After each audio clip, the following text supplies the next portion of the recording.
When you had 12 years, what was the thing? Like, remind me of the end of your 12 years. Well, we were alcoholic and our life was unmanageable, right?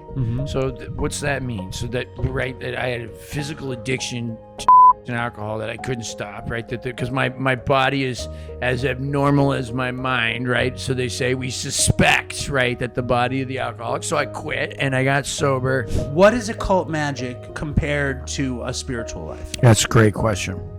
So I'll put it in my terms, okay? How do you deal? I'm changing the subject very quickly. Good. How do you deal with? You talk about surviving bipolar. How do you deal with it?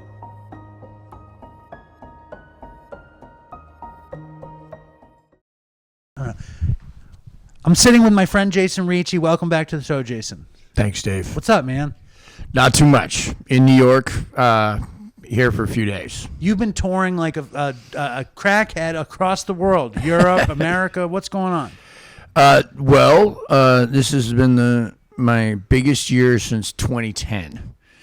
But we would work more back then because there's less venues than there are now. Plus, I'm getting paid more.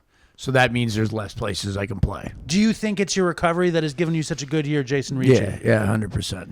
And anybody that doesn't know who Jason Ricci is, it's probably, who is a better harmonica player on the planet playing at this moment than you? Konstantin Reinfeld, Howard Levy, Philippe Shares, and a bunch of other people. So maybe Europe, top 5. From Europe. I haven't even heard of any of those people. I know, because the better you get, the less of an audience you have. Do you ever play with any of those guys? Like instrumental improvisational music. What? Do you ever play with any of those guys? I've taken some lessons from 2 of them. Which ones? Philippe and Konstantin. Where do they live? Philippe's in Sweden. Konstantin is in Russia. Do they play blues? No.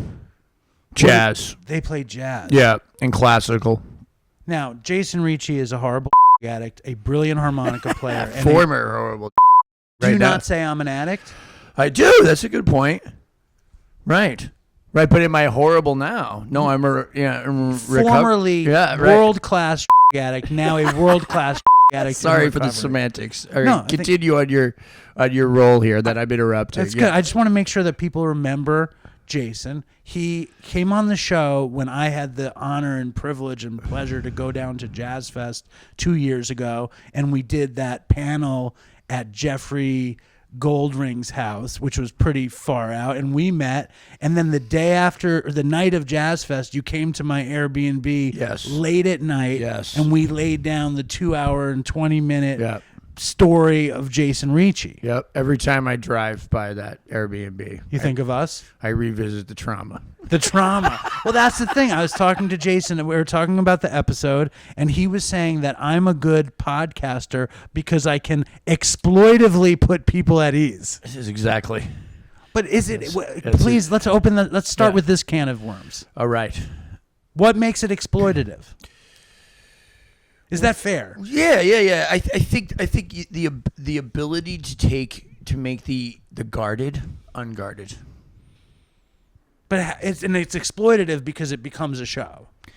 There's that, and maybe I think that there's beyond to get the content that's like centered in I'm gonna get this out of them, right? Or something. I don't know what it is, but I'm gonna get something out of them that they may or may not know they want to reveal. You revealed things I didn't know you did or didn't want to reveal. I didn't know they were there. More kept coming. We also share a lot of stuff. Music, a certain way of talking. Like, I think it was like perfect kind of. I didn't expect it to be what it was. Well, I've never been good at not being an open book, and it's actually like I use it to my advantage, right? So maybe that's exploitative, but I don't think exploitative is it's like that's kind of like almost a demonizing word of a beautiful thing. We had like a killer nice connection, and we're both kind of the same way with that. Yeah, you're right. All right. So I'm feeling less. Am I exploiting you right now by making you say that I'm not exploitative? Maybe. Hopefully not. All right. All right. Whatever. So Jay is in town. Yeah. I've always wanted to, and what I said to him was, I said, yeah, we're not done. We're not done on this, right? Because we were talking earlier about like when something happens on the show, when somebody says or somebody dies or something like that, right? That inside immediately that is going to generate more views. I don't know. That's not what I said. Okay. What I said was I need to talk about it because I don't even know that it. I mean, I don't know that it does generate more views or more listens. I know that like our show has this horrible death piece, and it started before Chris died, but it's because our show is about addiction. So when we make a show that's supposed to be funny about addiction, when death happens, I think it's really important because if you poignant. It's important. Yeah. Because if we don't talk about the death and we keep having fun talking about getting high, it's a disservice. No, you're absolutely right. Perfect example. So there's this girl that works at a bar that I play, and she's amazing. Like, she's so smart and like stunningly just intelligent, and I just think she's absolutely fabulous. And so does my wife. Okay, but she's a addict, right? An active one. We've gotten her into detoxes, and she's gone to detoxes, and she gets out and she gets high. Yesterday, I got a text. I'm on my way to the ER. Now, first I was hoping she was okay. Second, immediate thing, good. Like something horrible happened. Maybe this will get her attention. Something will change, maybe. When Chris died, I know that a lot of people in our audience changed the way they used or stopped using. That's great. But over the summer, this woman died who had been around the whole time, and I know Chris's death had impacted her in this very meaningful way, and it wears off. Do you ever think, though, that maybe somebody has died because of Dopey? Like maybe some of the Instagram stuff, or somebody heard something on the show that made them want to get high and went out and just, that was it? I put out this week's show, came out this morning, and I start this week's show by talking about my hernia surgery and how I was on oxycodone from Thursday to Sunday. And I had a friend listen to it, and he goes, that sounded pretty fucking triggering to me. And I've never let that thought be a real thought, that Dopey could be something that has hurt anybody. I think some of the like Instagram posters and shit like that, I think some of that could be certainly viewed as romanticizing. How about that? I feel like part of me feels like I'm in some kind of denial. What, you feel like you're putting me on the spot here? Part of me feels I'm like... I'm just looking at Howie like, you know what I'm saying, bro. I think it's good to turn the tables. I've never considered that either, because I think anybody... I'll start marking the Instagram posts that I think might do that. Yeah, why don't you do that? I would love to drop me a line, Dopey Nation. If you see an Instagram post that's triggering, let me know. And this is going to sound stupid. Yeah. And this is dismissive and not nice, what I'm going to say. Yeah, you're right. But it's like if somebody fucking wants to use from a dumb Instagram post, it's like you got to get your fucking head together. I get it. I get it. Yeah. But I want to know.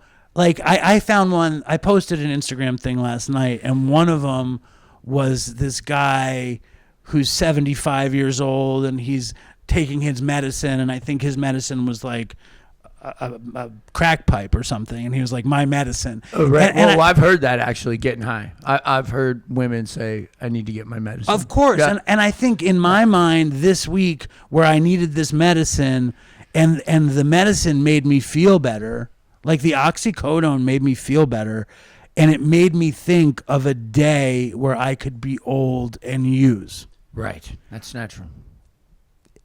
And you know what it made me think about was Jason was very close with Tim Kelly, who died. And Tim Kelly used Dilaudid on Dopey, which was a magical moment of the show for me. Mm-hmm. And he showed a way to die with dignity, with positivity, and also reducing his pain, and you know what I mean? Like he did it in a way, and it made me. It was very inspiring to me, but it's a slippery slope between using and dying.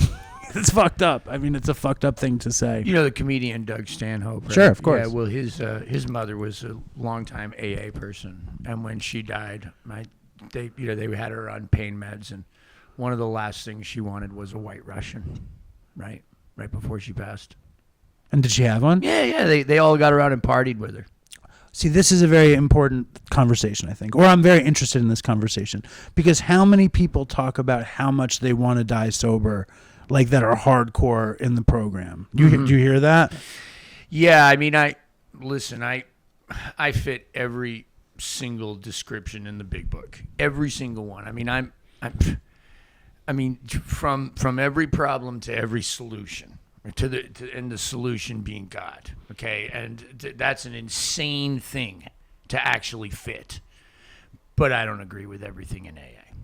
Of course. What I'm asking you, as somebody, how many years do you have at this point? Only 5.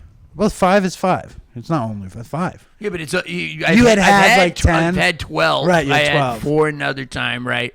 But lots of cats got many, you know what I mean? But still, like, I don't think there's anything wrong with what we're talking about, with how there are people that would say Tim relapsed. Right. That's insane. There are people who said I should change my day count because I took oxycodone when I got hernia surgery. Yeah, I don't like that. They can say whatever they. It was a nice moment for me, because normally I get very nervous, sensitive, worried that I'm not doing the right thing. But when I got the surgery, I called my sponsor. I said, I'm getting surgery. They're going to give me pain medicine. He said, okay, you should take it if they prescribe it to you. I said, I'm going to give it to my wife. He said, that's a really good idea. Right. And it's like, do I have to change my day count? I don't think so. I think some of that's like hierarchical AA weird shit. It's also like people getting off on themselves. That's what I mean. So when you had 12 years, what was the thing? Like, remind me of the end of your 12 years. Well, so it's, we were alcoholic and our life was unmanageable, right? So what's that mean? So that I had a physical addiction to alcohol that I couldn't stop, right? Because my body is as abnormal as my mind, right? So they say we suspect, right, that the body of the alcoholic. So I quit, right, and I got sober, and yeah, I couldn't wait to experience that sense of ease and comfort that came with another drink or another rock, right? So instead, I subscribed to the human power of the music industry could relieve my alcoholism. A successful career as I saw it in music would relieve my alcoholism. The minute I got everything I want, I got high. See, I think that's what happened with Chris, too. I think he got everything he wanted. And what I always said with Chris was that he thought the promises was on top of it. You know what I mean? Like, you get what you want. I mean, I don't even know what I'm saying with the promises, but you get what you want, and then it's like, now I can finally enjoy it, kind of thing. So please explain for you, though, because when we talked last, you probably had 3 years, probably 2 years ago, and a lot changes in 2 years. Yeah, not that much though. Yeah, I've been through a lot more death of people close to me in the last couple of years, but that's it. I think I've grown up a little. You were talking about your show with Anders. I think about that stuff a lot more than I did 3 years ago, 3 years ago. Well, even the Tim Kelly thing, like, when did you get associated with that group? 5 years ago, through Tim. Tim didn't bring me in. Tim made sure I stayed after I had only gone to a couple of meetings. Called me up and said, "You need to come every week, or I'm gonna call." 5 years ago. 5 years. When ago. you first got sober, you were in that Zoom. Yeah. And then how helpful was that Zoom to your sobriety? Unbelievably, and I mean unbelievably, meaning that I wouldn't have ever believed that could happen. It's been incredibly helpful. What about it makes it different than other meetings? Well, let me start with the fact that I always thought it was bullshit that there were like specialized meetings. Like, you'd be left out of them. That's how I like, you have a lot of people trying to get me to go to musician meetings. And I just felt like it was just some garbage to like talk about like your Grammy or whatever the heck you got, or like other people would come to try to network. And then I felt like it confused the issue, and there was a lot of ego potentially involved, right? I don't want somebody thinking they can talk to me about a gig, right? Because we're in a meeting.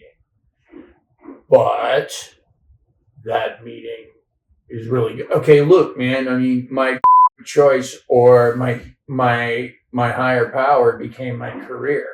So it's good for me to be in a meeting with other people that have done that and do that, continue to be tempted by that. So like you were not humbled. You were like, you went out because your career was working and you feel like in your recovery program wasn't strong enough to stop the flood that your career kind of created in your head. Yeah, I just threw everything into Babylon too, though. Like, I mean, that's where all that occult shit came from too that we talked about. I mean, it was houses and boyfriend and the 6-pack of abs and the looking, great and the nice clothing and the car and that and the festival slot and the awards and And what was the first thing? Was it a drink? No, I went straight to the crack pipe. Where? Remind me of Cleveland. Cleveland. What was the deal? The band kind of pulled a mutiny on me that night. Why? As I remember it. Well, I think they were sick of me. And I, cause just my, it's an overused word today, narcissism, but that was my selfishness, self-centeredness, lack of connection. And were you going to meetings in that moment? No, because I think it's worse. I went like after 3 years sober. I went once a year to pick up a medallion. Okay. Yeah. So you went 3 years and then, hardcore, and then for another nine, you were just chilling. Yeah. Yeah. I wanted to get high a lot during that time period. I just didn't. Why do you think you didn't? Because I was afraid of jeopardizing that career and everything else. And I honestly thought that the reward would be better than dope. I think there's a shit ton of people who might listen, who are definitely out there, who have a bunch of time, who aren't engaged in their program. And this story is very useful. I talk to them all the time. So give me the run through of that relapse again. Yeah. Good chain of events. Boyfriend had left, so I'm alone. Partially due to bipolar disorder, partially due to that occult obsession. So when I say bipolar disorder, I'm talking about staying up 2-3 days in a row, not sleeping. Which simulates crack anyway. Yeah, and and just unchecked ambition, just completely unchecked, and willing to do anything, an altar. And I create, through this process, this like a sigil, right? Which is a symbol. You use sigil magic is what it's called. And, and I would use, let me explain it. Yeah. Please. So it's supposed to be psychosomatic, right? But it's also supposed to have magical properties. We'll get to the magical properties and how that works in a second. But so you write out something you want, like Dopey Nation, top podcast in the world, right? So then you do a thing like take out all the vowels, and then you have a smaller word, and then you write that word down, right? Then you take out all the repeating letters that are in there. So you've got 2 T's, those got to come out, right? Or 2 D's, those got to come out. Then you're left with a smaller word. And then you take those letters and you draw them and you create some kind of a picture, and then you simplify that picture into something that's maybe attractive. That's a sigil. That's the beginning. Where does this come from? I couldn't answer that exactly. I know it's been popularized through the practice of chaos magic.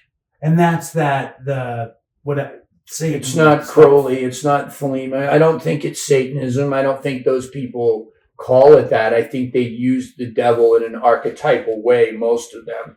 I think they don't realize how real it is. And I think the ones that do, in my opinion, I think the ones that do realize that there is that is true, don't care or do subscribe, will do anything for what they want. For what they want, right?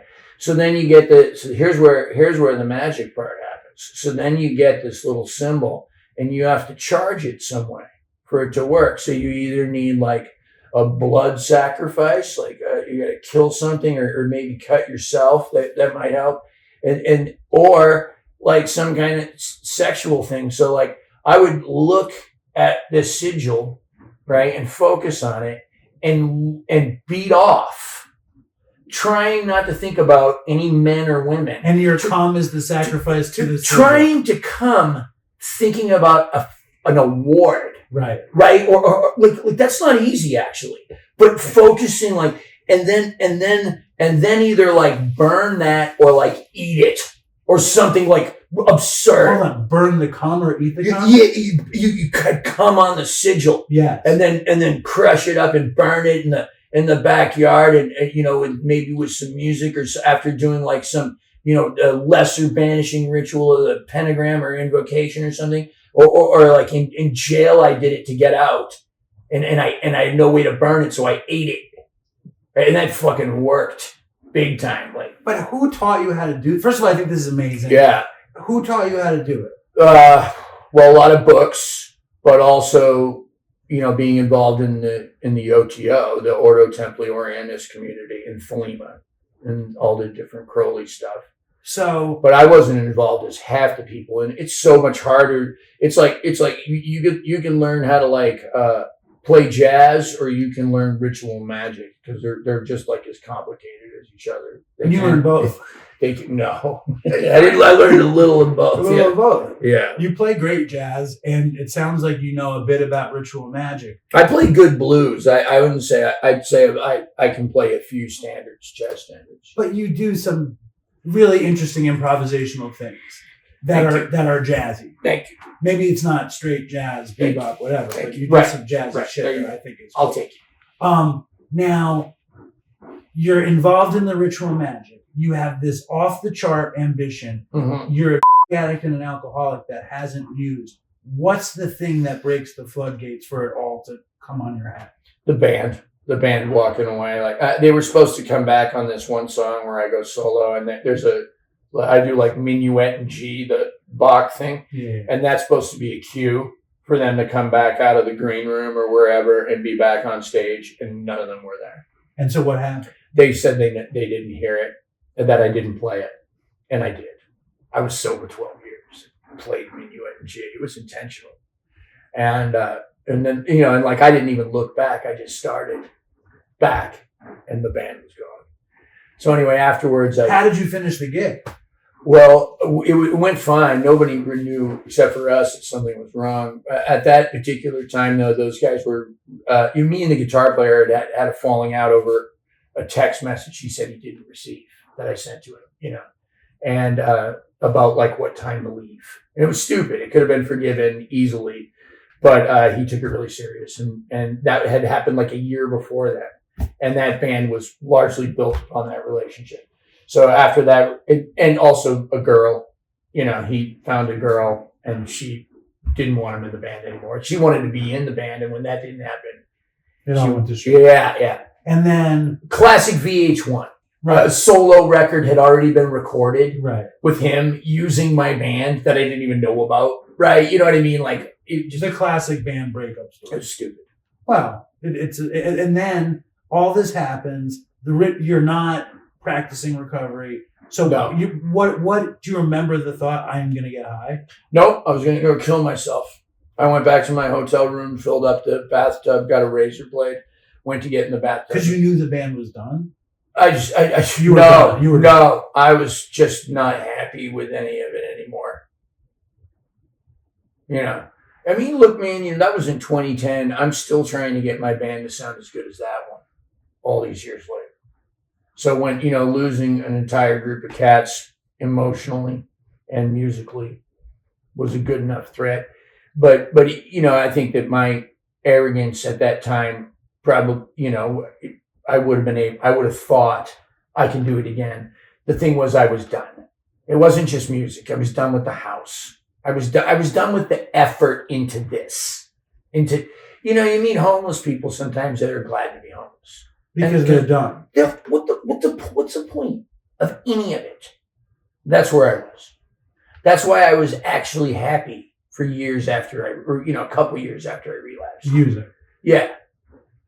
In homeless with like no shoes and no place to sleep and cold and still happier than when I owned my own house in Nashville and had it touring all over the world. And that's real. I was. What shifted? Like what shifts in that period? Do you remember the first crack rock you got? Was it pivotal in your life or was it just another crack rock? It was pivotal. Who did you call? I was driving down the street. Didn't we do this one? Listen, all right. I don't know. Okay. I was driving down the street in Cleveland looking to get high. This woman just showed. And if we did, I apologize. She showed her tit. I pulled over and I said, "Listen, I'm not into the sex, but help me find some dope." Went back to her apartment. She called the guy, came over. It was hard. It was hard to burn the chore, put it in the pipe, take the crack, put it in the pipe, bring the lighter to the pipe. I was not on autopilot. Every one of those was a choice. You knew if I do this, then that. But what about when you first got on the road? What about when you first drove to that area? You went down there to get crack. Yeah. Yeah. And then every decision past then, you're breaking through 12 years. Yeah, and I've done that a few times. Like I did that at 4 years sober too. It was hard. It definitely has to be an existential crisis. You know what I mean? Like you gotta be unwilling to participate in whatever it is. Like whether that be the world or Babylon or I'm unwilling to accept spiritual help, so I'm going to go out blotting it out to the bitter end, right? Out of the book. Yeah. Explain that what you just said. The last part? You're unwilling to accept spiritual help. Yep. So you do as much dope as possible in hopes of temporal relief of your current misery. But do you think because the spirit is very, very strong in you and you went to this very, very intense occult place, which the spirit is still incredibly strong. And then you're spiritually resistant. Your dreams are crushed. You're in a place you didn't want to be and you're like, fuck it. I can't handle all this spirituality, non-spirituality. So I'm going to focus it in using. Right? Because I know your recovery now is all spirituality. It's the only part that works well. So we're talking about spiritual void, filling it with and chaos. Uh-huh. Like, I want to hear about, and maybe we talked about it, what I think happened. I think we went like 2 hours and 20 minutes that night. Yeah. And I think I took you down every horrible road you've ever been down. My sponsor, my new sponsor, my old sponsor relapsed since then, this year. Oh boy. So I got Jimmy Cohen. So Jimmy told me that my episode of Dopey was just basically a fifth step for the entire world. Right. I don't disagree. So what I want to do is get to the bottom and then talk about like what you did differently and how you've kept doing it. It's really easy. I realized that not probably, that no human power could relieve my alcoholism. So not a career, not a girl, not a boy, not a marriage, not a perfect body, no amount of money, not therapy, okay, not another stint at rehab, this is my personal opinion, not the power of the group. Wasn't going to do it. And not even just another run through the 12 steps. All right, what I want to know, we missed 13 minutes of occult magic, which is my favorite fucking shit. Mm-hmm. But what I'm really interested in, if occult magic, like what is occult magic compared to a spiritual life? That's a great question. So I'll put it in my terms, okay?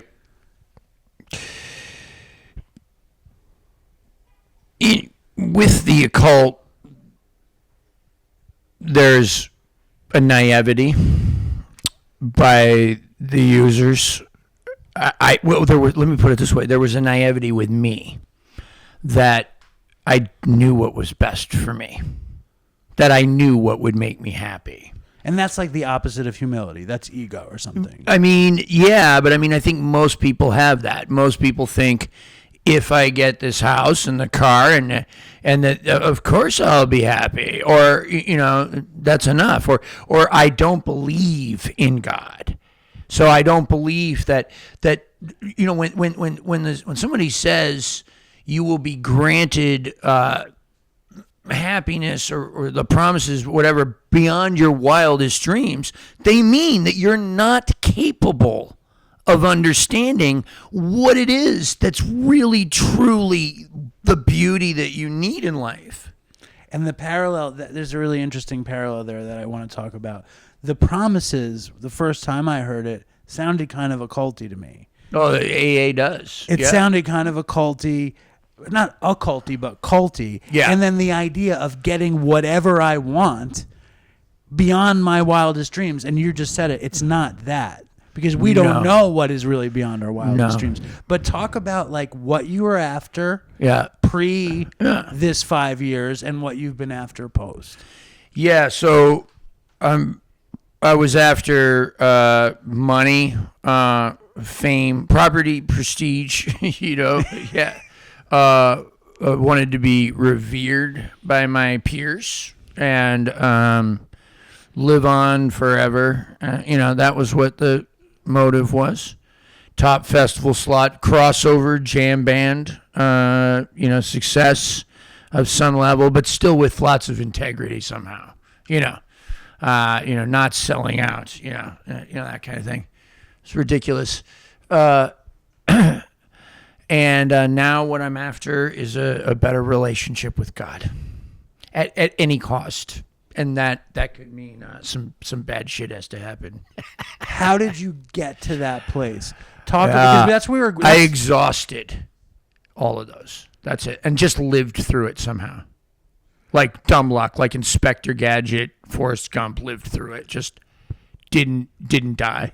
When you turned up at Imagine Recovery wearing the blanket, so famously, it's like, and you had the echo of the dream in your mind, and instead you had the reality of like the nightmare. Mm-hmm. When does it start changing? Like, how do you start moving the pieces around in your head that you look at your life differently? Well, in my last episode, I talked about the bottom, about getting to use without people interrupting. Every time I would get high in the past, there was chaos. Like you can't use in the house. You have to go out. I'd be in trap houses. I was worried about the cops. I've been to prison, or I've been to jail anyway, for long periods of time. I know what that's like. I know the trauma that comes in there. I know what it's like to get beat up protecting my food. Okay? Like look like Rocky Balboa afterwards. And I'm not like worse than Rocky looked. Like to go to the hospital, be stitched up all over your face, right? I know what that's like. Because you were fighting to keep your food. So you're sitting there and you're trying to get high. And all of that's in the back of your mind, that these are very real consequences. Not to mention losing your career or whatever. Fuck all that.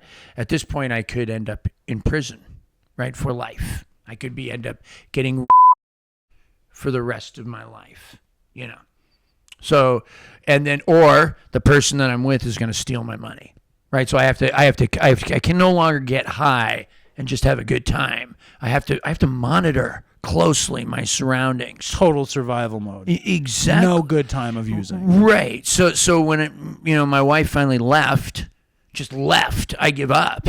And I broke into my own house. I left rehab. I was at this place called Recovery Unplugged down in Florida on scholarship, And I left AMA, got a flight home, got somebody to pay for a flight home, kicked in my back door, booked a bunch of lessons on Skype, harmonica lessons, got a bunch of money, got the rent paid, got a bunch of money to get high with, called a dope dealer, had him delivering to the house, made a deal with myself. There wasn't going to be any women or men or anybody coming over other than that dope dealer. That's it. We're going to lay one ground rule. That's it. What was the ground rule? Nobody comes over.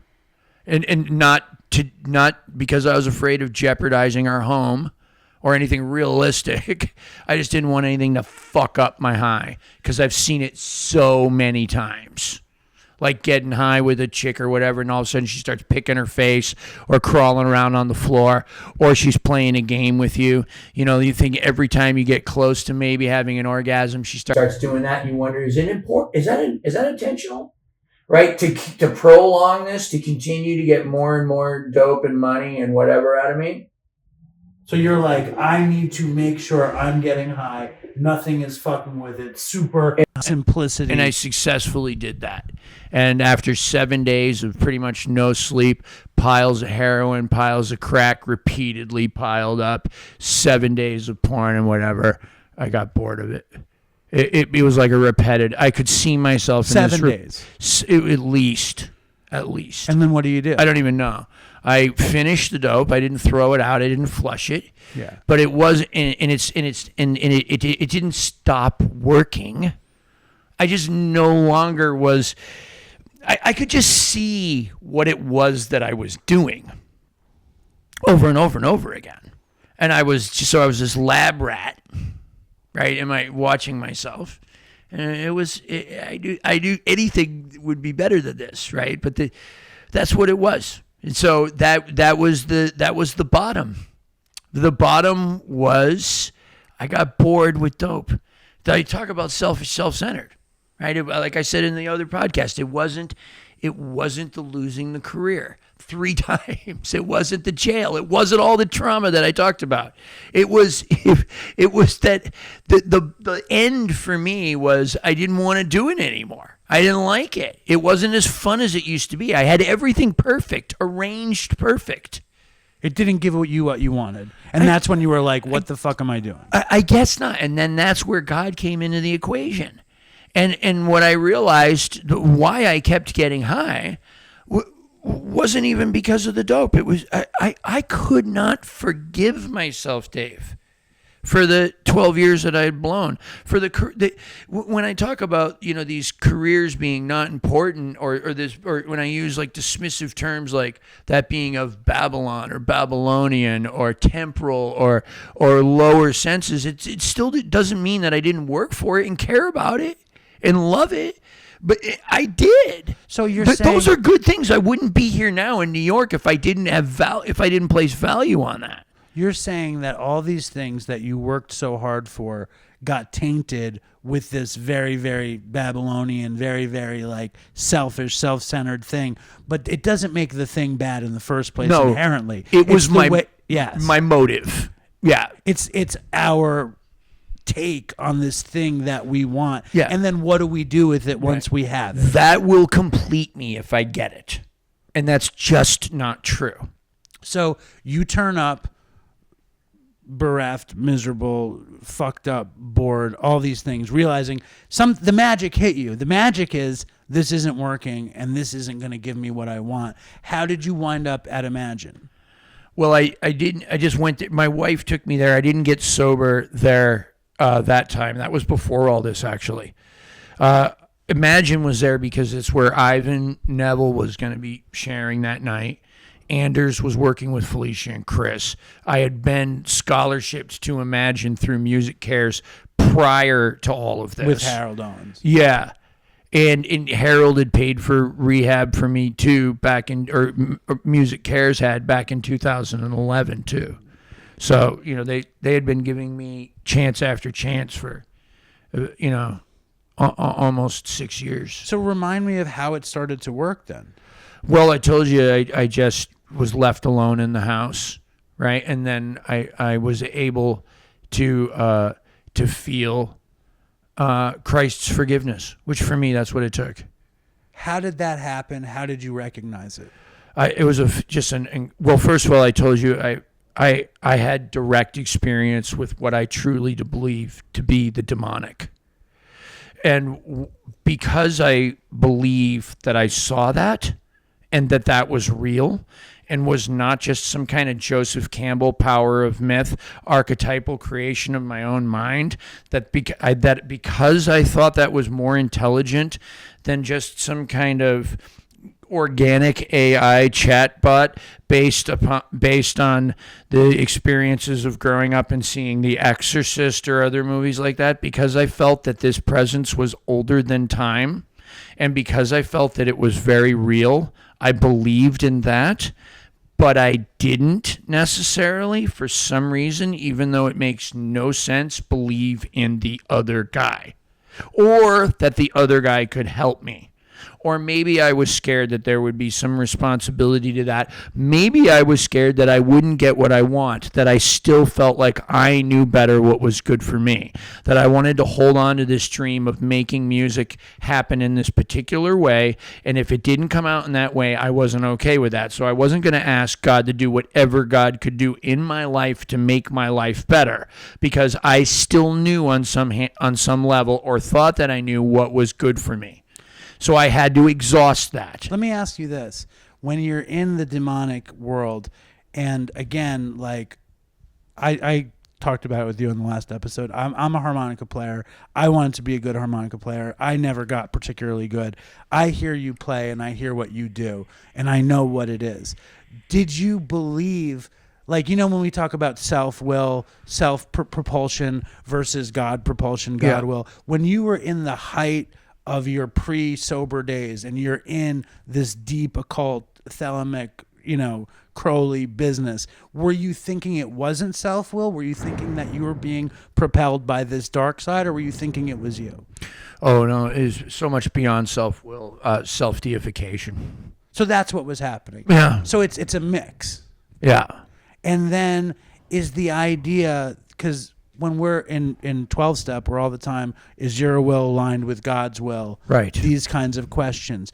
You had beaten yourself into a pile of jelly, misery, self-hatred, all this stuff. And you had believed deeply in this self-deification and all of these occult power things.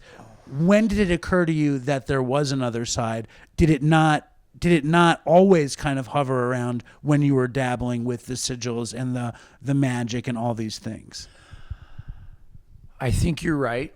I think there was a very vague, very quiet voice back then that was still scared of the devil, that knew. I had an album called Done with the Devil. But I didn't mean that I was done. You weren't done. What I meant was, the song is about demonic possession, and that's the title track, and the song talks about done with the devil, but he's not done with you. But the devil ain't done with you.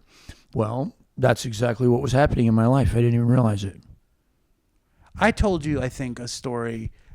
I was not sober. I was using, and I always kind of had this thought about Satan, Crowley, demon stuff, and I had talked to a friend of mine who really believed in angels and demons, and I was raised Jewish but non-religious, totally American, not at all. I can't even think of the word. I was so not practicing. But I was really interested when I heard about deals with the devil. Yeah, me too. I wasn't particularly interested in angels. Like, I just figured angels was bullshit. But I was talking to my friend who was very, very, very obsessed with demons, and I was shooting heroin, and I was living on Grand Street, and I had wanted fame and fortune and all these things, and I had never gotten close to them. I'd never gotten even close to them. But I had this thought, because I had heard him talk about it, and he said, all you have to do is ask for it, and you can get it. And I imagined going into the closet and sitting on the floor and asking for it. And then I imagined the devil appearing in my apartment. Like, I imagined this, and I got really scared, and I decided I didn't want to play with that magic because I was terrified of it. Good. Yeah, I know. So it's like you went much further than that. Yeah. And how close to the death, and that's why I think a lot of your story like interests me, because I'm with you. You know what I mean? How close to the presence of a demon do you think you were? Very. I mean, I talked about it in the last podcast. Well, do you think it's bad that I don't remember these things? No, I don't care about that. I don't want to spend much time empowering that or intriguing that. So let's not even go down the path. Yeah. Let's go to this path. When you know in your head you're not facing the good part of it, like that there's two sides to this system, and then you're at the end of the road and you're like, wait a second, there's something on the good side. The good side's simple. It's simple. There's no it's not complicated. There's no rituals that have to be done a particular way. Explain. Yeah, you just have to to be willing, right? To do whatever, to know. You just have to want the best for you and for everybody, and be willing to not get what it is you think you want. For right? the sake of doing the next right thing. I mean, yeah. For the sake of being good, for the sake of letting light in. Did you feel guilt when you started to let the light in? Did you feel guilt for all that stuff? No, the opposite. I felt complete and total love and forgiveness. I immediately felt, without having to ever listen to any scripture, having ever read any of the word or anything, that immediately felt that I was forgiven for every sin that I ever did and every one that I ever would. And then that I was loved as a child of God, 100% dependent upon that. And that any decision that I would make that went against that, I would make knowingly that it was going to turn out not so good for me. So I would just have to pay the price if that was what I was going to do over and over again. And that's what my life is today.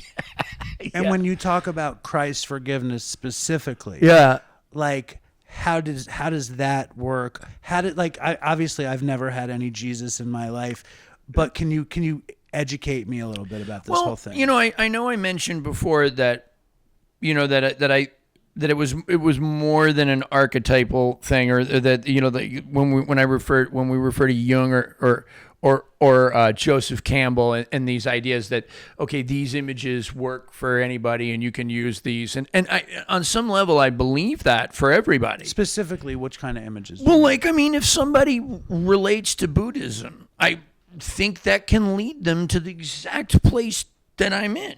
Right. Okay, and like, or that I want to be. So Christ being an archetype of goodliness. Right, but for me, though, it's more than an archetype. Right. It's not an intellectual idea. Like, if my wife pressed me on this not too long ago in a conversation, do you think that I need Jesus? Because she grew up secular Jewish. That was the word I was looking for, secular. Yeah. No. Do I think that you knew? Like, are you going to press me on that? Yes. That's the one. Is that what you said to your wife, or is that what you're saying to me? That's the one that works. But given my experience, and maybe Christ designed that to happen for me, or maybe it's bigger.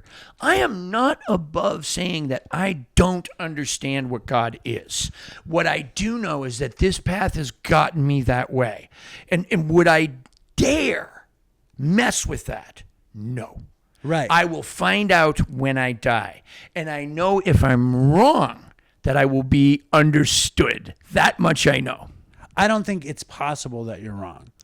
But I don't think that I think what you really said is you grew up in a position that made it so that this outcome was perfect for your situation. Exactly. But I do think there's a lot of history before I grew up. And why is it that my experience with the demonic had so much to do with disparaging the name of Christ? I was asked to do that in return, to mock Christianity. That was a huge piece of it. And I had no problem doing that because I didn't believe any of it was real. But why didn't I believe it was real? Why would it be important to these things? Well, did you had a relationship with Christianity as a kid, though? I mean, I had a formal relationship with the practice of religion. Not a spiritual relationship with God. Remind me. Episcopal, Catholic, Protestant, different churches like that. But I think I'm asking if in the demonic they want you to disparage Jesus. They wanted me to. Right, exactly, because Jesus lived within you, because Jesus was part of your upbringing. Like, do you think they want a secular Jew to disparage Jesus? There's not really any power in that. I don't know. Right. And I think that's the greatest answer to anybody who's actually practicing recovery or spirituality. Look, I love this stuff for me, okay? And I'm going to be bold enough that I am never, ever going to deny, when asked, then why this is working. I will be elusive at first. I will say God. I will say, this is crazy. You may not believe this, but the reason I'm doing well now is because of God. Oh, really? Tell me more about that. I had this experience and the computer and the pile of dope and this and that, and then this forgiveness came over me. Oh, really? So what was that about? Okay. Jesus. Right? Because it's insane. It's insane. But what is any of this matrix that we're operating in? It's a word, though. It's a word, and it's like in 12-step, like I had nothing, like I had no God, but I had an understanding that I needed one, and I have an understanding of the universe. And for me, the broad highway, the universe, my higher power, that's it for me.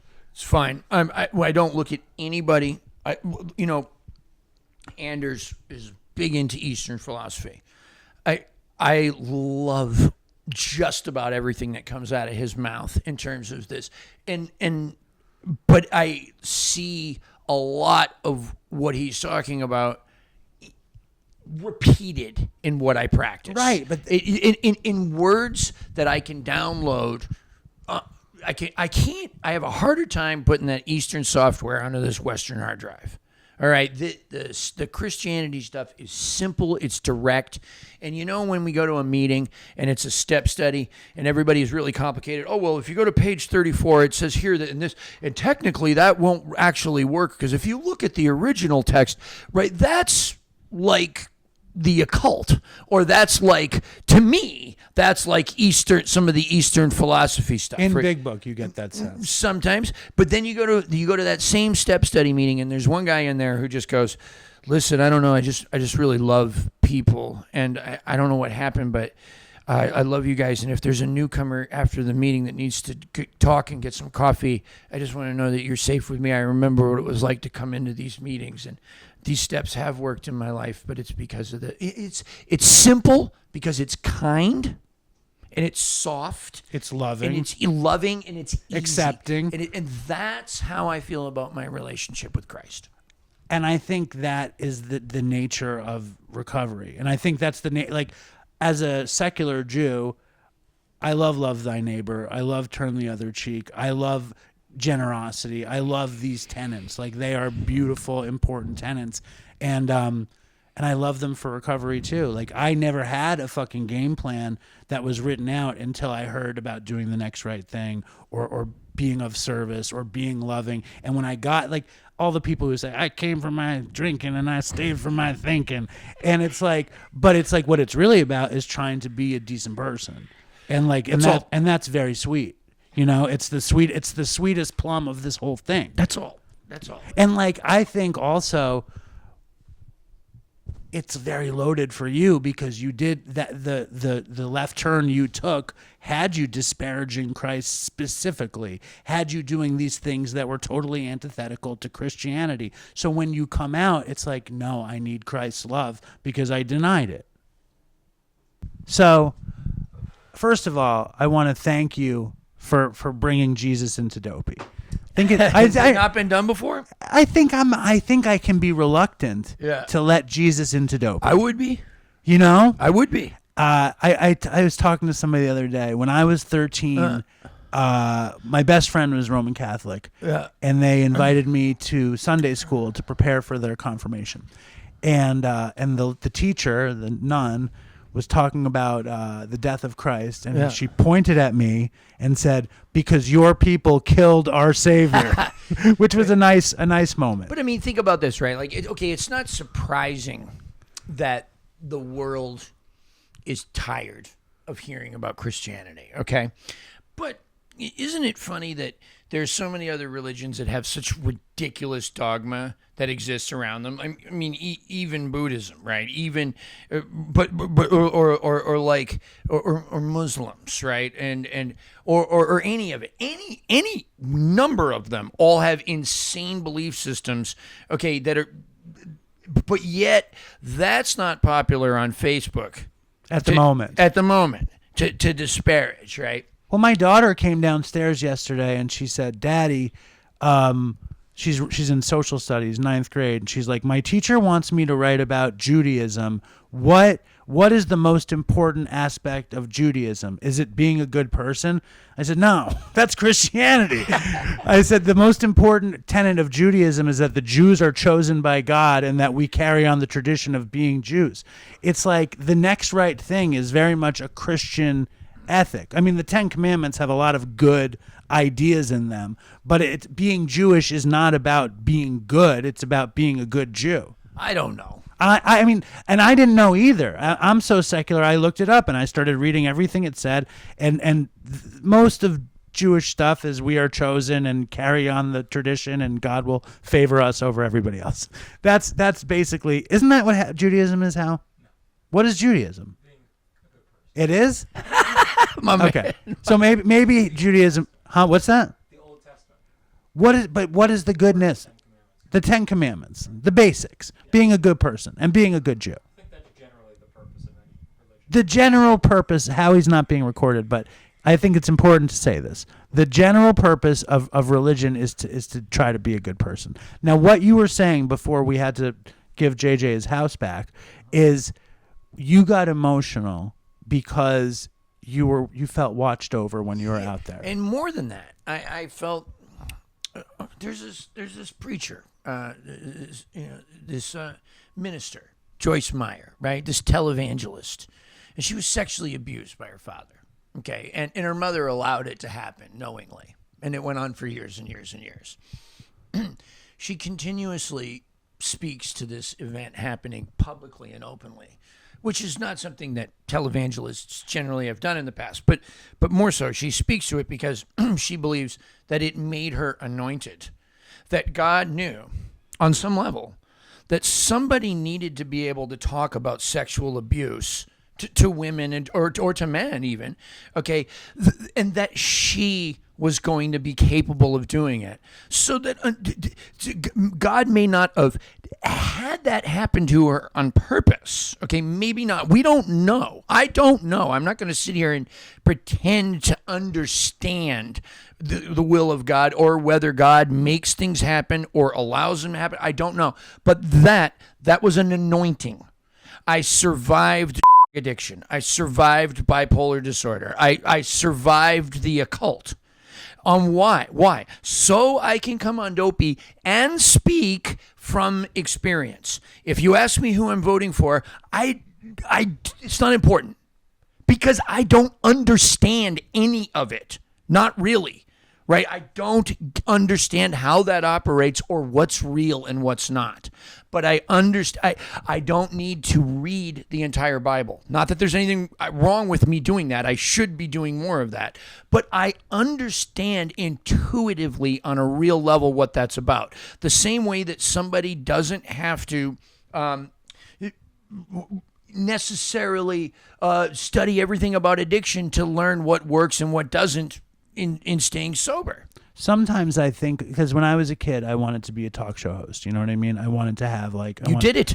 I know, but the weird thing was I had done it, and I didn't really get to do this without doing it for recovery, which, like that lady, sometimes when I get into my more anointed mind, I'm like, this was God's strange will to give me a talk show that winds up helping addicts because I was a addict and couldn't. It's like this weird turn of events. And isn't it funny that the worst things that happened to you are what now makes you the very best and most qualified tool to help others? Right, and then the thing I always deny is that dopey helps anybody. I turn it back on myself and say I just like to do it. It makes me happy. And here we are, full circle from Right. where we started in Right. this conversation about Exactly. whether or not it's exploitive or not, Right. and death and debauchery. And this is where I wanted it to come instead of demons and how you do ritual magic. Well, I think I wanted to get to how focused you are on spirituality. Not enough. And how it's transformed your life. Not enough. If I was... This is something you talked about, Anders. Anders talks about this term excellence sometimes. Purification. Purification, but he also says excellence. My Joyce Meyer girl talks about the same thing. Excellence. At what point, now that I know the truth, am I willing to put everything in God's hands? Am I willing to jump off the cliff and give everything to God? I'm not. No, well, neither am I. But I'm praying. I'm praying to receive that. I'm praying for more than that. I am praying for divine intervention. I prayed this morning for Christ to do anything in my life to bring me closer to him, and that was a terrifying prayer. Why? Knowing it could be every little tiny secret I've ever had being exposed on Facebook, or something, whatever consequence that it would take in order to bring me closer to Christ. Is there a challenge in being in a marriage with a secular Jewish woman? No, not really. I think she balances me, and she's fabulous, But yeah, I sometimes think we could double our powers if she was on board with some of this stuff. Well, she's not in recovery either, though. No. And my wife isn't Jewish and not in recovery and none of those things. But I mean, it's like, I feel like the further you go into it, is that what it's about? Or is it about the balance? Is it about like having a nice life? Is it about being able to be happy? You love your wife. I was with you and your wife. I've seen you perform with your wife. I've hung out with you guys. It's a beautiful relationship. Does it need to be a Christ-centered relationship or a recovery-centered relationship? No, I don't think about what it needs to be. I'm trying to allow things to happen the way they're supposed to. And in the past 5 years of recovery, do you think you've approached your recovery different than the 12 or the 4 before? 100%. How? Well, on paper, it's exactly the same. I go to meetings. But you didn't go for that 12-year stretch. Right, but I went for another 4 after that and worked a rigorous version of these steps as they're written in the book with a sponsor that has a sponsor that says their sobriety date and their last name, because we're not supposed to remain anonymous amongst themselves, right? And that drinking no matter what is a ridiculous term that's completely destroyed in the first few chapters of the big book, and that I'm 100% dependent upon God, and as my solution, I did all that too. Okay, and still didn't stay sober.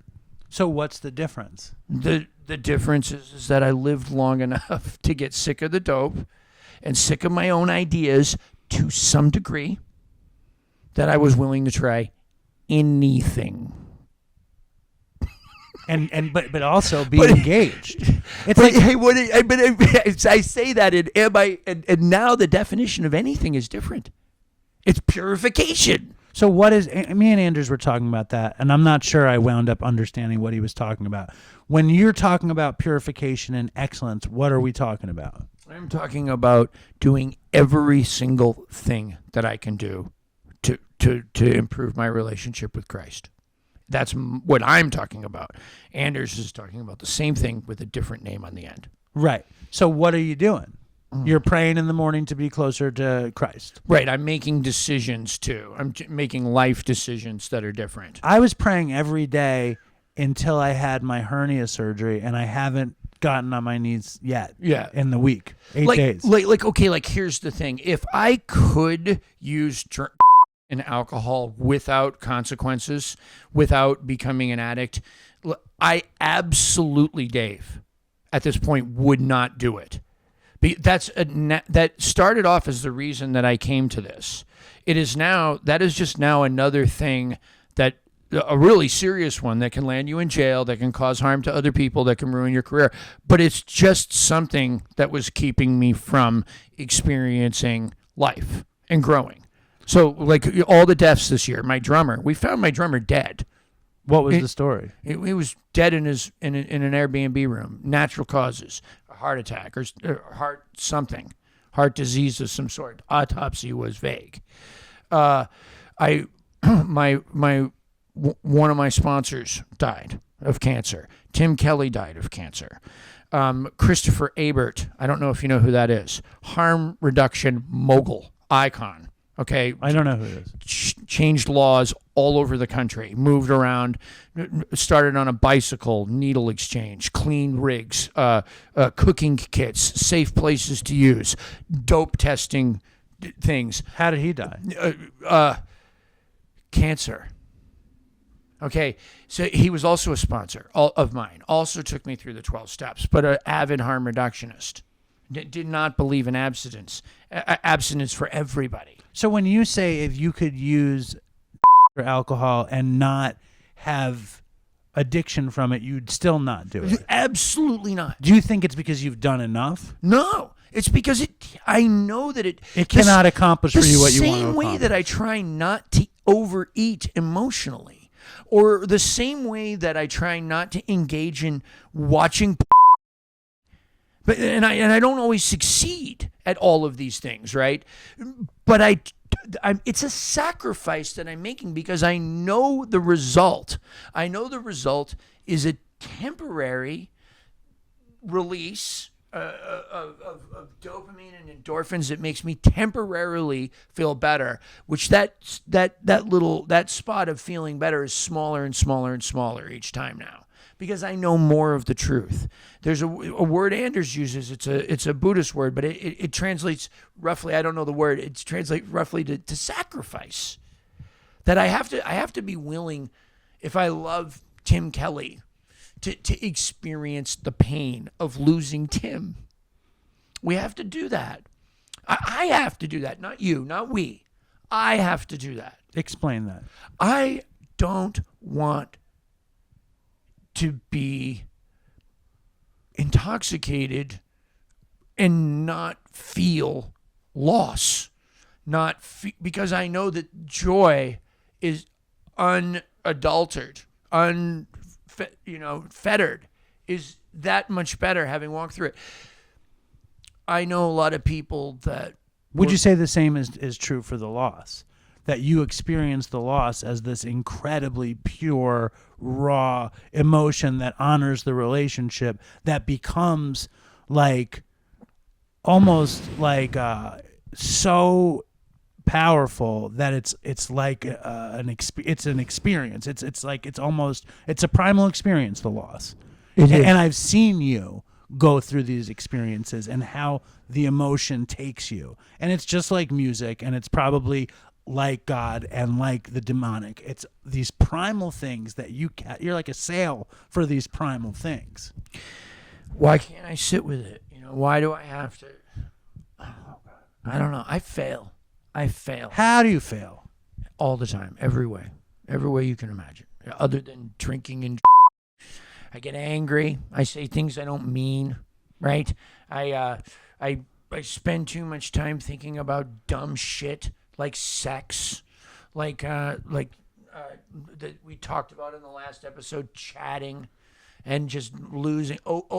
Netflix, hours and hours and hours of shows with my wife, and some food, and the comfort of the house and the cat. On some level, it's very wholesome. On another level, I'm not sitting with me. You're talking about all of the different things we get to do to escape. It's extreme to think about limiting all of them. But what am I doing with my life anymore? I'm at that place right now where I'm just really sick of wondering what it would be like if I made a decision to be the very, very, very best. How do you maintain something like that?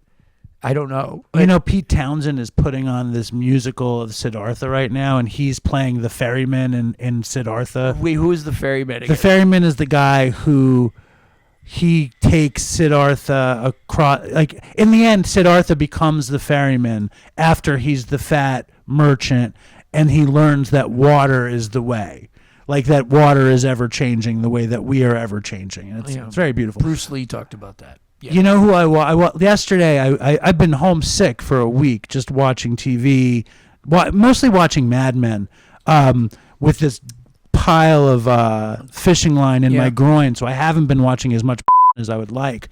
I feel like my intake is on the decline, which is probably for the best, but I'm a ridiculous Bob Marley fan. Like a ridiculous Bob Marley fan, and they made that horrible. It was awful. Biopic. It was awful. But I watched it yesterday because I just wanted to listen to Bob and see this spoon-fed story, and I got disgusted. So at 10 o'clock, I was like, "Fuck it," and I put on the 3-hour Marley documentary about Bob. I'll watch that. And his mission was to spread love about unity.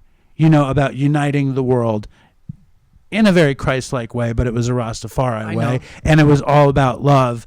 And he had 11 kids by 7 women, but his body was his temple. He got the cancer in his toe, and he wouldn't cut his toe off because he didn't. I mean, was it because he couldn't dance and play soccer, or was it because God thought he wasn't a whole man if he cut his toe off? We don't know, but he was out there very Christ-like, very like Buddha-like, putting out this message of love, and that's all he cared about, Bob Marley. And he conquered the world with this message of love and unity. And it's reminding me of what you're talking about. That's what I want. Why would I attempt any different? What was it in Keanu Reeves in The Matrix, right? Remember that they kept the fortune teller told him, "You're the one."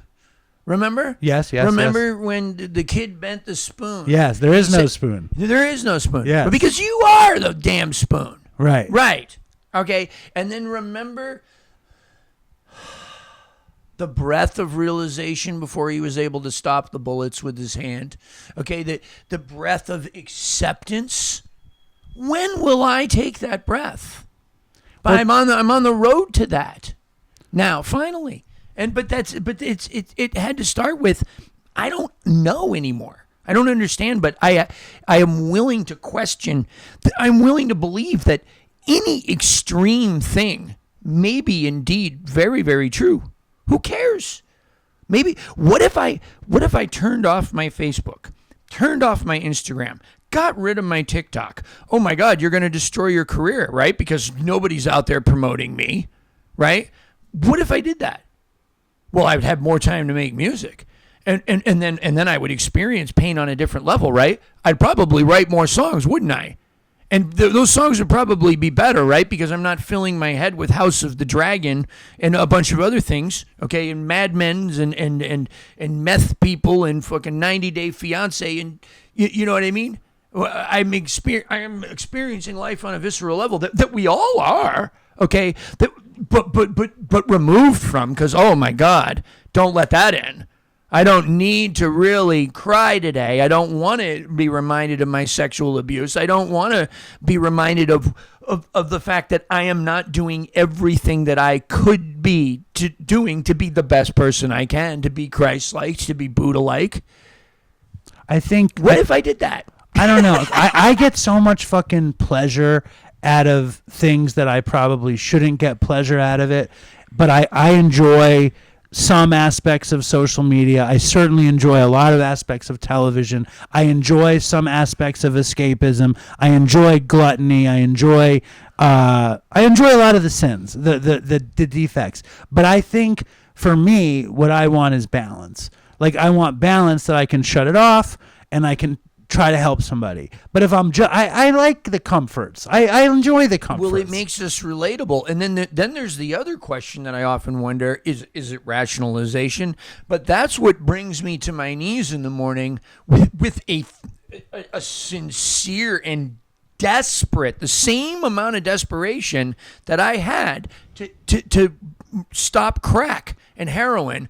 I come to my knees today with the same amount of desperation on other subjects. Give me an example. Sex, temptation, porn. Right. Yeah, chat. Yeah, I get it. I really do. And I mean it like that. Like, but like, am I holding on to these? I want that balance too. On some level, am I holding on to this so that I can still be relatable to people instead of coming in here and giving you a real Bob Marley interview? I think Anders is a lot closer than I am. I don't think. I think everybody does their best, and You're right. And I think that's what Anders would say. And I don't think you need to I don't think you need to worry about that at all. And I think, and I appreciated it. Like when I want the fucking fire and brimstone shit because I think it's scary and exciting. When you say I don't want to, what was the word you used? It was a great word. It's the same word that people talk about, intrigue. Yeah. I don't want to intrigue it. And as soon as you said, I was like, I don't fucking intrigue it either. I don't want to intrigue it either.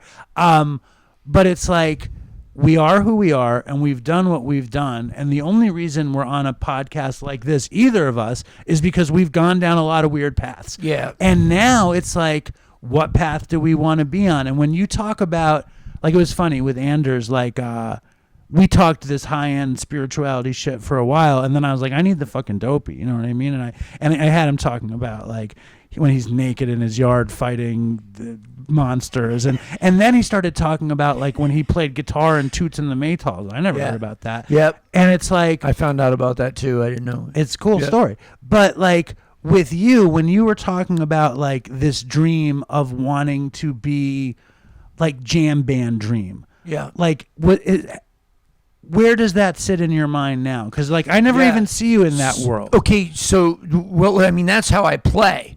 That's where I absolutely belong. So why hasn't God given that to me today? Okay, well, let's start with the fact that I don't know, first of all. Okay, so now let me put in some subjection. Okay, maybe it's because I'm not ready for that. Maybe because maybe it's musical, maybe it's not. Okay, but I have to pray to be okay with where I am now. Like you were just saying, I think we're all doing the best we can. I got off on this place where I was saying I'm not doing the best I can, but I am. But I'm expressing with enthusiasm my desire to do better. Okay. Yes, that desire is real. So what do I have to do? I have to pray to be grateful for where I am now. And coming in, getting sober this time, you asked me what was different. Well, I'll tell you, first of all, I wasn't going to listen to anybody that the first year was the hardest this time. I wasn't going to listen to anybody that coming back from this relapse was the hardest. No, I knew on day one, Dave, that no matter how far down the scale I had gone, that my experience would benefit others. I knew on day one, here's a very non-fun program thing to say, I knew on day one I was going to stay sober. I knew it. I also knew I was going to have to do a bunch of shit for that to happen, okay? But I knew I was done. I knew that. And it's not cool to say that in AA because we don't want to jinx it, right? It's like when I had this surgery and they put me on fentanyl and they give me oxycodone and I'm taking it. And I had a guy in my meeting who had open heart surgery and they pumped him up with morphine and Dilaudid, and he would always say he realized he didn't like it. You know what I'm saying? I liked it when they gave me the oxycodone. I liked it, but I didn't want to be fucking strung out. And I knew there was not enough oxycodone in the world. That's right. And there wasn't enough heroin in the world enough fentanyl or enough anything. And I enjoyed that crazy, dark opiate energy that I received from Thursday to Sunday. Mm-hmm. And the second I got off of it, I felt shadows of withdrawal and misery. But I was so glad my wife threw half of the fucking away. To coming back. You know what I mean? Just ready to come back. I loved coming back, and I feel better today than I felt in the past 8 days. But it's like I don't want to feel it. But also, this is another funny thing. I'm fucking taking the oxycodone, watching Mad Men, writing ideas, feeling that opiate energy, and I was thinking maybe maybe now I should have some medical marijuana in this little weekend. Right. Just squeeze it in. Because surely I could get it prescribed. Surely I could get it prescribed. And I want, because I'm a nostalgia freak. Like when I felt something good, I always want to feel it again. I'm sentimental for good times. And when the good times weren't good to me, it's like you can't really be sentimental for it. But I try to juice it out, and it doesn't really pay off. So when we're talking about knowing that we're never going to use again, right? That's what you just said. Yeah, or feeling that way. Yeah. I felt like that too. I enjoyed the oxycodone, but I knew that it wasn't going to be a run. Right. But I guess I was also scared. I was a little scared because I enjoyed it. What's the word? Have you had any accidents in the past 5 years? I had surgery. I had a tumor removed from behind my eye. That was the size of a small, bigger than a marble, smaller than a golf ball. Did they have to do anything? They cut my skin here. They made a hole in the side of my skull. They pulled the hole out. They went in, pulled the tumor out. They put the skull back, bolted it in, sewed back up my eye. Wow. I see the scar, yeah. And yeah. Did you have any meds? I was prescribed them. I didn't take. You didn't take anything? No. So do you look down on me for taking the oxycodone? No, absolutely not. We did the same thing that you did. I called my sponsor. We gave them to my wife. If I needed them, we were going to start with half of what was prescribed and take that. This area of the face doesn't have a lot of nerves in it. I was okay. If I had needed them, I would have taken them. Right. Yes. And would you say you were ridiculously vigilant about this? I was ridiculously vigilant. Now, hey, wait a minute. When I first had the surgery and I woke up after, the doctor had accidentally scratched my cornea. So I had this tube in my head that was draining the blood out, okay, from behind my eye. I thought that tube, that plastic tube, had like an abrasive end and was poking the back of my eyeball. Okay, so I ran to the ER. I stayed in a hotel that was in the hospital. Okay, went to the ER and told them, you got to take this tube out, or pull it back. It's poking my eyeball. But in reality, it scratched my cornea. The woman took my pulse and everything and said that you're in danger. I was in so much pain. Scratched cornea. I had never experienced any pain like that. Like the surgery of my skull being taken apart, failed in comparison to that. Okay, breaking bones. Okay, the discomfort of this eye thing was just off the charts. She said I was going to have a heart attack if she didn't give me morphine. And I said no, I can't. I'm an addict, and it might trigger that. And she said you're gonna die.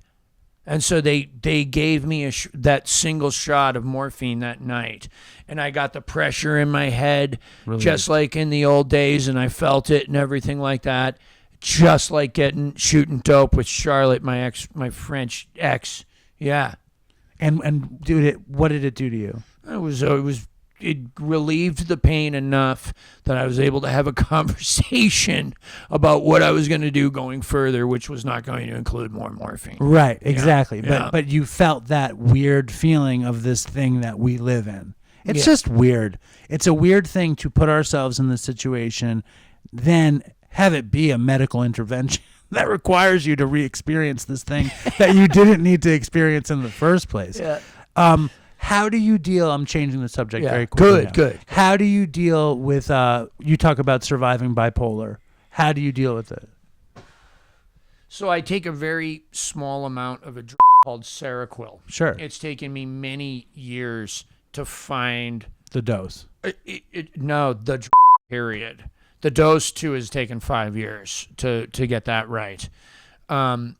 I was test tube Jason so many times in early sobriety with Trileptal, with Abilify, lithium, you name it. I was prescribed it. I tried it. It didn't work. It went nuts. Okay. I recently got well enough that I was able, under guidance, to try a small trial period of not taking the Seroquel anymore. It didn't work out. So What was that experience like? I was shooting for exercise and dietary Results. right, and it was not immediately, but by like day 3, I did it twice. I tried twice. Once was by the first one that made me think about, I forgot the medication. I went to Memphis for the Blues Music Awards. I won. Nice. All right. What was the award? Best harmonica player. It was the 4th time I've received it. Awesome. So it was very cool. And I left the meds at home. I got through the couple of days up there in Memphis. I was very worried about it, because there's some withdrawal from Seroquel. It's just like itching for me. For me, it's a lot of itching, okay? But also having a hard time sleeping and stuff. But I was eating less, and I've gained a lot of weight. And from Seroquel has been I've always been super skinny my whole life. If you look at all my old photos, Until you took these meds. Until I started taking Seroquel, yeah. And so Anders, too, has been on this stuff and stopped taking it. And for the same reasons that I wanted to stop, the overeating and feeling that he didn't need it. But I needed it. So I tried. So I did 5 days there unsupervised, went back to my therapist, told her what I was doing. She's like, I don't know about this. You might want to check with a real psychiatrist. I didn't have to do that. I just went back on the Seroquel. How did you know that you needed to be on it? I would say immediately, wanted to stay up for 2 or 3 days and write music and Mania. Unchecked hypersexuality, uncontrollable amounts of hypersexuality, uncontrollable.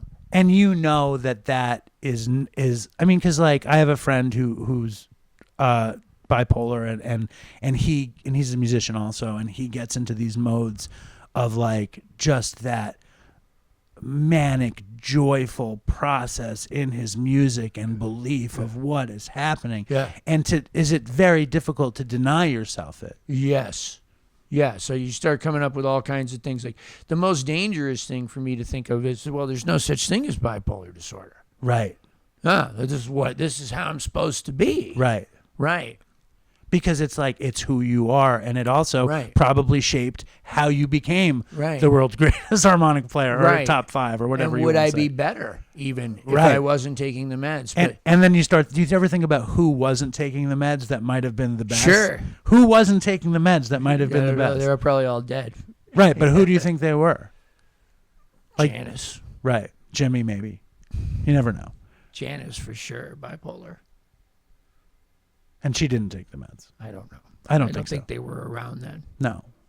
And I see you get very emotional when you mention her. I love her Why do you love her so much? because she was so naked. And pure. And loving. You felt her love. As a kid, that was the one. Growing up. Do you remember the first time you heard Janis Joplin? Yes. Please tell me. It was on a VHS tape. I watched it the first time I watched. I don't remember the first time I heard her.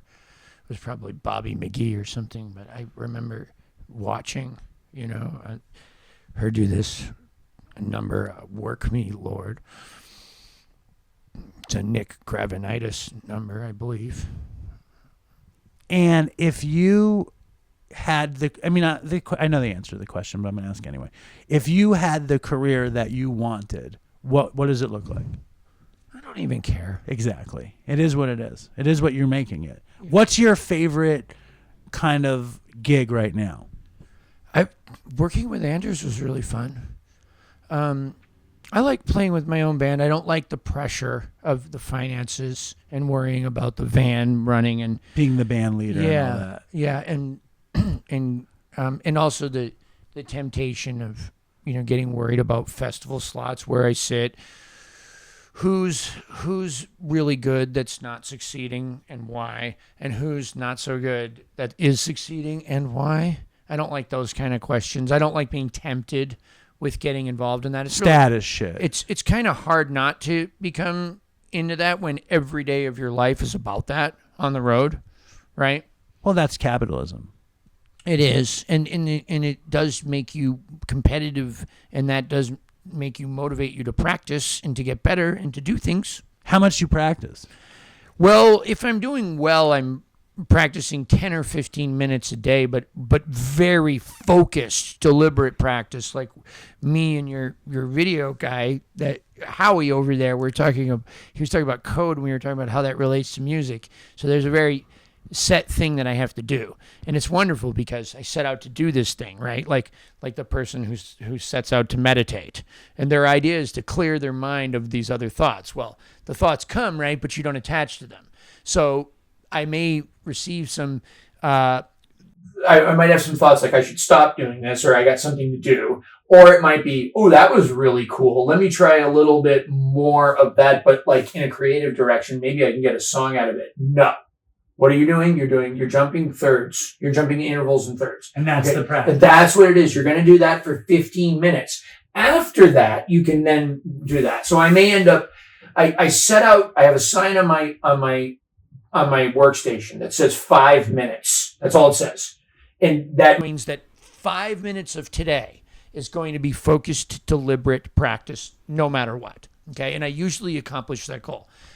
But I usually end up practicing a half hour, and I usually end up playing a half hour, an hour, 2 hours, 3 hours, 4 hours in a day. I don't know. I don't even know. When I was young, it was 12, 16 hours a day. Well, I mean, So minimum of 8 right. The technique is there, though. So I mean, for years. It could be better. And if you were going to suggest to anybody who was struggling, who maybe struggles with bipolar, who comes back from a relapse, who has a bunch of time and is complacent, what would you say? I would say be open to living. Yeah, the same way that the harm reductionists are cool with clean needles, are cool with dope testing kits, safe places to use. I think keeping people alive is the most important thing. We can make decisions later about changing the dose, about lowering the dose, about not being on any of it. But and I do think there's a lot of misdiagnosing going on. I think I don't want to speak for Anders, but I believe that Anders feels he was misdiagnosed bipolar. I believe that early sobriety often imitates. Right. But my history is genetic. It goes back to my mother. I've been diagnosed 7 or 8 times by different psychiatrists. You believe the diagnosis? At this point I do. Right. Right. But you would suggest to somebody who's struggling, be open to living. Yeah, just you don't want to die. And so some of the medication makes you feel like you want to die. And what about somebody who's complacent in their recovery? I don't know. What do you think? What do I think? Yeah. I'd say get busy, get out there, go do something. I mean, I think service is the answer to any question in recovery. I mean, I try to keep an open mind about things like California sober and marijuana maintenance plan. I believe that it truly works for some people. And I believe that title that I believe that recovery can include smoking instead of shooting heroin. Definitely. I believe that title falls under the title of recovery. I don't believe smoking marijuana falls under the title of sober. Right. Because this is ridiculous that I have to say this right now, but why are you smoking pot? So you're not sober. Yeah, I mean, I was such a stoner, like, I just don't even think, for me, I don't think about it. I stay in maximum 12-step recovery. If somebody says Cali sober, somebody says recovery, somebody says I smoke weed and my life is better, I say, good for you. Like, I have no fucking dog in anyone else's fight. I care about people. I agree, but sometimes I care about people. I care. It's not that I don't care about No, but them. you know what I mean? You know what I mean? Like, no, I'm not talking about you, like not caring about people. I'm saying that sometimes I start thinking, well, maybe I should say something. Like you just said, people complacent in their recovery. I say to them all the time. I do. I say it would probably be better if you weren't smoking weed. That's what I always say. You know what I say? I say, what if? Right. What if you tried it and see what happened? people are fearful, and I think your first point is the very, very most important point, which is we want to keep people alive. And if people are nobody's dying from smoking weed, if people can stay in that mode. I mean, listening to Anders talking about not needing Seroquel and getting off of it was really fun to listen to. And I really thought I could do it too. And I really thought it was the right thing. Did he suggest it? Maybe in a roundabout way. Anders would never give advice. Right. Yeah, he's way too smart and loving to do that.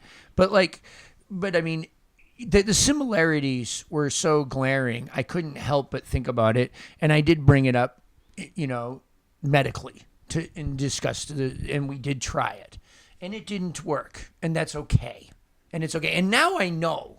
So now I have a resolve that this stuff is okay for now, right? Because you also know what okay is. I do, and I know that I do much better on it. You being okay is you being able to live in the good. I want to. And listen, I love you, and I appreciate your time. And I know it's your tour is fucking killing you, and I know that this thing can suck you down, the talk. Yeah. But I appreciate you doing it. I love you too. I love you Give me too. a hug, man.